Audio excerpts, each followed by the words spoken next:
ನಮಸ್ಕಾರ, ನಾನು ನಿಮ್ಮ ಲಕ್ಷ್ಮೀನಾರಾಯಣ್. ಇದು ವೀಕ್ಲಿ ಅಪ್ಡೇಟ್ಸ್ ಆಗಿದೆ. ಲಾಸ್ಟ್ ವೀಕ್ ಅಲ್ಲಿ ಗ್ಲೋಬಲ್ ಮಾರ್ಕೆಟ್ ಫ್ಲಾಟ್ ಆಗಿ ಟ್ರೇಡ್ ಆಗಿದೆ. ಅದರಲ್ಲಿ ಅಮೆರಿಕದ ಡೌ ಜೋನ್ಸ್ ಮಾರ್ಕೆಟ್ಸ್ 64 ಪಾಯಿಂಟ್ಸ್ ಅಷ್ಟೇ ಡೌನ್ ಆಗಿದೆ. Overall week in Japan ಹೇಳಿದ್ರೆ 0.6% ಡೌನ್ ಆಗಿದೆ. ಇನ್ನು ಇಂಡಿಯನ್ ನಿಫ್ಟಿ ಹೇಳ್ಬೇಕಾದ್ರೆ 520 ಪಾಯಿಂಟ್ಸ್ ಡೌನ್ ಆಗಿದೆ, ಅಂದ್ರೆ 2% ಡೌನ್ ಆಗಿದೆ. ಇದಕ್ಕೆ ಮುಖ್ಯ ಕಾರಣ ಏನಂದ್ರೆ ಟ್ಯಾರಿಫ್ 50% ಹಾಕಿರೋದೇ ಮುಖ್ಯ ಕಾರಣ ಆಗಿದೆ. ಇನ್ನು ಗುಡ್ ನ್ಯೂಸ್ ಫಾರ್ ಇಂಡಿಯಾ ಏನಂದ್ರೆ GST ರಿಡ್ಯೂಸ್ ಆಗಿದೆ 5% ಅಂಡ್ 18%. ಮತ್ತೆ GDP ಗ್ರೋತ್ 7.8%ಗೆ ಇನ್ಕ್ರೀಸ್ ಆಗ್ತಾ ಹೋಗಿದೆ. ನಮ್ಮ ಚಾನಲ್ನ ಲೈಕ್ ಮಾಡಿ, ಸಬ್ಸ್ಕ್ರೈಬ್ ಮಾಡಿ, ಶೇರ್ ಮಾಡಿ. ಈ ತರ ಇನ್ಫಾರ್ಮೇಶನ್ ಕೊಡ್ತಾನೆ ಇರ್ತೀವಿ. ಇನ್ನು PM ನರೇಂದ್ರ ಮೋದಿ ಅವರು ಜಪಾನ್ಗೆ ಭೇಟಿ ಕೊಟ್ಟಿದ್ದರು ಮಿಡ್ ಆಫ್ ದ ವೀಕ್ ಅಲ್ಲಿ. ಮತ್ತೆ ಜಪಾನ್ ಅವರು ಬಿಗ್ ಡೀಲ್ ಫ್ರಮ್ US ನ ಹೋಲ್ಡ್ ಮಾಡಿಟ್ಟಿದ್ದಾರೆ.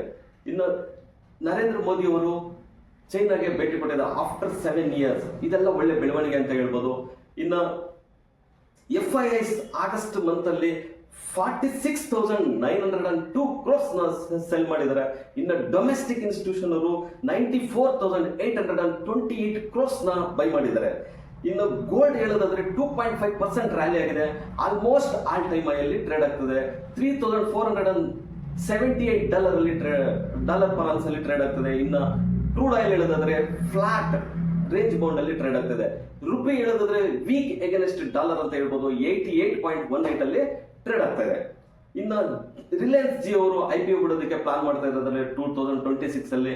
ಇನ್ನು ರಾಕೇಶ್ ಗಂಗಾವಾಲ್ ಫ್ಯಾಮಿಲಿ ಅವರು 3.1% ಸ್ಟೇಕ್ ನ ಇಂಡಿಗೋ ಸ್ಟೇಕ್ ನ ಬ್ಲಾಕ್ ಡೀಲ್ ಆಗಿ ಸೆಲ್ ಮಾಡಿದ್ದಾರೆ. ಇನ್ನು ರಷ್ಯಾದಿಂದ ಇಂಡಿಯಾ ಇಂಪೋರ್ಟ್ ಮಾಡ್ಕೊಂತಾರೆ ಆಯಿಲ್. ಸೆಕೆಂಡ್ ಲಾರ್ಜೆಸ್ಟ್ ಕಂಟ್ರಿ ಆಗಿದೆ. ಅದರಲ್ಲೂ $133 ಬಿಲಿಯನ್ ಆಗಿದೆ. ಇನ್ನು US ಅಪರಲ್ ಕೋರ್ಟ್ ಹೇಳ್ತಾ ಇದೆ ಟ್ರಂಪ್ ಟ್ಯಾರಿಫ್ ತಂದಿರೋದು ಇಟ್ ಈಸ್ ಅನ್ ಇಲ್ಲೀಗಲ್ ಅಂತ ಹೇಳ್ತಾ ಇದೆ. ಆದ್ರೆ ತಾತ್ಕಾಲಿಕವಾಗಿ ಅದು ಜಾರಿ ಇರುತ್ತೆ ಅಂತ ಹೇಳ್ತಾ ಇದ್ದಾರೆ. ಇನ್ನು 50 ಕಂಟ್ರೀಸ್ ಇಂಡಿಯಾಗೆ ಸಪೋರ್ಟ್ ಮಾಡ್ತಾ ಇದೆ. ಇನ್ನು ನಿಫ್ಟಿ ಹೇಳೋದಾದ್ರೆ ಮಂಡೇ ಮಾರ್ನಿಂಗ್ ಅಂದ್ರೆ ನಾಳೆ ಬೆಳಿಗ್ಗೆ ಪಾಸಿಟಿವ್ ಅಲ್ಲಿ ಓಪನ್ ಆಗೋ ಸಾಧ್ಯತೆ ಇರುತ್ತೆ. 24,550 ಎಬೋ ಏನಾದ್ರು ಓಪನ್ ಆಗಿರೋ ಒಂದು ಟ್ರೆಂಡಿಂಗ್ ಇರುತ್ತೆ, ಇಲ್ಲ ಅಂದ್ರೆ ವೀಕ್ ಆಗಿರುತ್ತೆ.